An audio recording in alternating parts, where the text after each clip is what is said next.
Hello there friends, this is Dota News. We are here to create the best Dota News channel ever. Here's what we cover in today's episode.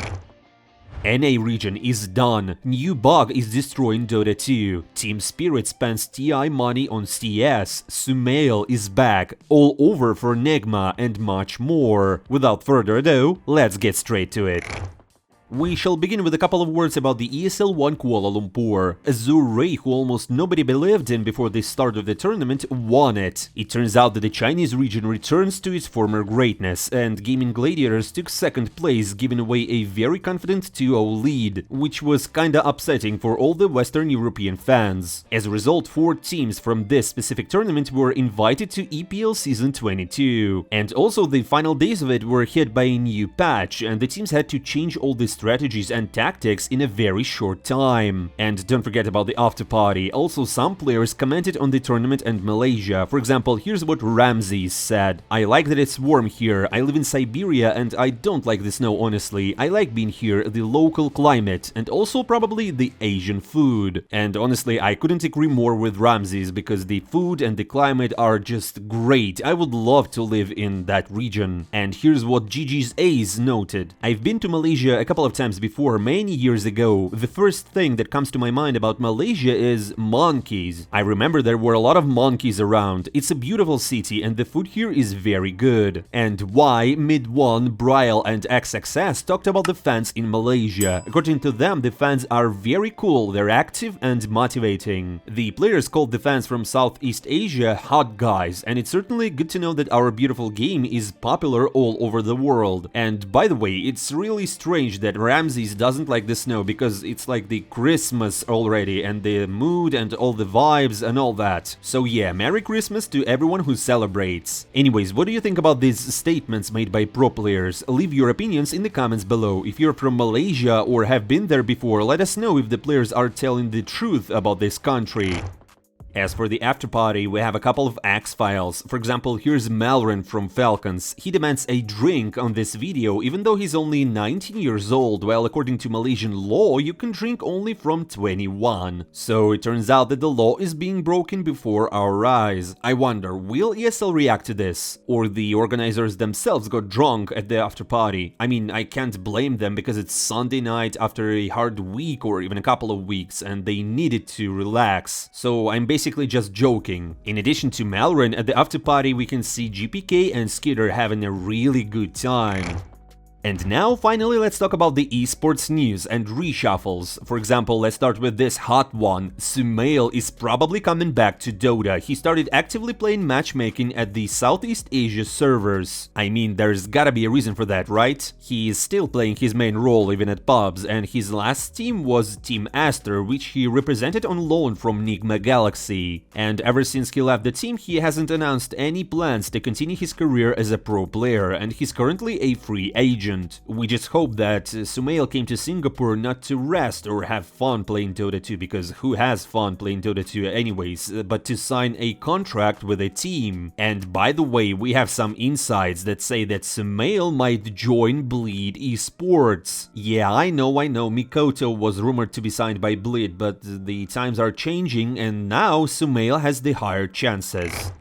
Speaking of Mikoto and Nigma, they must be cooking something big. First of all, Mind Control officially left Nigma Galaxy after 4 years of playing for the team. The org also bid farewell to Yuma, their Pose 1 carry. Next, and it all happened in a couple of hours, the legendary GH decided to take a break from competitive Dota to spend time with his family and loved ones. Hello everyone, GH here.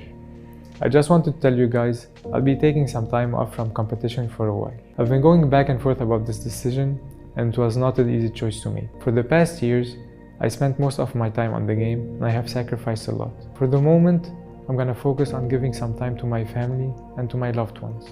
I will keep following up with the team, and I will possibly do some one-on-one coaching sessions. Thank you all for the support you've given me throughout all these years. I'll see you soon. And Mickey left the team too. He was the mid laner. Now officially only Kuroki is Enigma and Miracle and GH are on the bench. But listen to this, the very same insider who told about Sumail joining Bleed also said that Nigma would try to sign Mikoto and pursue Miracle to come back. Would you love to see that, guys? Looking back at the last years of the team's existence, we can say that it was really successful. Constant problems, poor performances, no participation in Tier 1 tournaments, poor results in DPC, and much more. And you know, meanwhile, Mind Control had some great time and much more success standing in for other teams, for example OG, as well as Sumail with Aster, and ATF with Quest, which is now PSG Quest. So maybe all of it is for good. And you know what? I think something exciting is coming. Do you agree with me, guys? Given the information that Miracle has not officially left Nigma and all the Mikoto rumors, there is a chance that the new roster will be assembled and built around them, based on the legendary players who has been inactive for a long time. And we, as your best source of Dota 2 esports news covering, will be watching the further developments around Nigma, surely keeping you informed. So hey, don't forget to subscribe to the channel so you don't miss anything. I personally think that Nigma Galaxy is more than able to build a top-notch lineup and fight all the best teams of the world. Do you agree with me? Share your opinions in the comments below. And now, let's move on to the next news. Quinn gave a huge interview to esports.gg and we highlighted the most interesting parts. For example, he talked about the performance at the International, his ambitions and the fate of Dota 2 in North America. Let's start with the fact that Quinn was pleased with his team's performance at the International. Despite the difficulties in the beginning, GG overcame them and began to play at great level. He said that the reason for the defeat in the finals was basically the team's fatigue and the power of team spirit. Team spirit is just an incredible team and incredible players, Quinn said. The curse of TI was also brought up in the interview. The player said that he doesn't believe in such a thing and reported the following: I think Dota is just a game that's hard to win all the time. Wow, based Quinn. If you want to win a lot of tournaments over the course of the season, your strategies get nerfed and borrowed by other teams, and it's not easy to innovate over the course of tournaments. And he also said that he would definitely choose TI over Riyadh Masters. In the past, the main Dota 2 tournament was famous and it brought big prize pool money, so its winners received 2-in-1, a decent reward and imprinting in the Hall of Fame of our favorite game. And now, since we get tournaments with bigger prizes, the vast majority of players still would prefer to win TI over anything else. At the end of the interview, GG's mid laner told about his attitude about Dota 2 affairs in NA. I think North America was done before DPC, done during DPC, and will be done after DPC. That region is just doomed due to a lot of random factors and I don't think it will ever get better. I personally found this interview very powerful, so if you want to read it, go and do it. It's cool and Quinn is as always charismatic. Or he's just trolling and baiting. I don't really know. Anyways, do I agree with Quinn? Share your thoughts in the comments below. Speaking of Gladiators players, Dyrachyo received an award as the best esports streamer in the Eastern European region. They had a local award ceremony which was visited by huge personalities of the CIS or EEU region, and Dyrachyo won the best esports streamer basically. I remind you that Dyrachyo regularly conducts live broadcasts, and he does a lot of fun stuff there, which becomes memes. Congratulations to Dyrachyo once again, and we wish him good luck.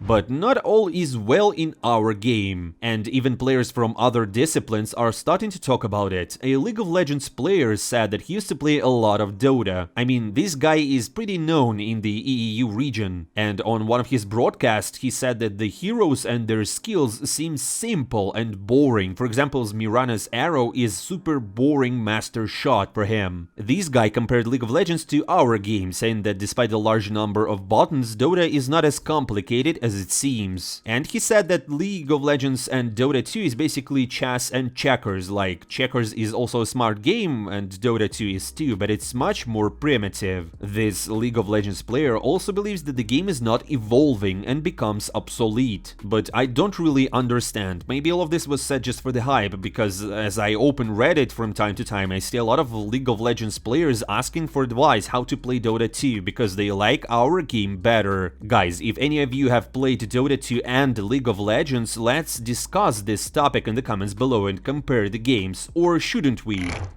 Anyways, it's strange and also heartwarming to hear that Dota 2 stays the same. Take for example the recent patch 7.35, which changed many heroes, brought new items and mechanics and more. And after every huge update to the game, players learn how to play Dota in a new way. We're almost a week into the new patch, but some players still find new and game-crushing bugs. And on December 18th, Valve released an update that fixed a lot of bugs. And also Valve fixed a huge and critical bug that allowed players to crash servers. The attackers could do this by all chatting with hieroglyphics. And what's interesting, this bug was reported by players. Valve employees didn't encounter this themselves and asked players to provide the IDs of matches where it happened. It's nice to see that the company quickly responded to some critical bugs and allowed players to comfortably spend time in the game. And finally, let's talk about cash and dollars. Do you know where Team Spirit spent their TI prize money? Well, you know that apart from players, a lot of money goes into the org itself. And Team Spirit managers clearly know where to spend such a large amount of money. Team Spirit decided to sign a new player. And it's a record-breaking deal. Only to their CS2 roster, I mean the Counter-Strike 2. Yes, the former Cloud9 player Shiro has joined Team Spirit. And rumor has it that the buyout amount was around $1 million or even more. I recall you that last year Shiro took the 3rd place among the best players, and this year he's like top 5 confidently. Now, if you had $1 million to spare, what would you buy out? Anyways, I believe that's all for today. Thank you for watching. Don't forget to leave your feedback in the comments below, because it's really important for me to improve by listening to you guys. Also, hit that subscribe button to follow the best Dota 2 news channel. I'm not saying goodbye for a long time. See you soon.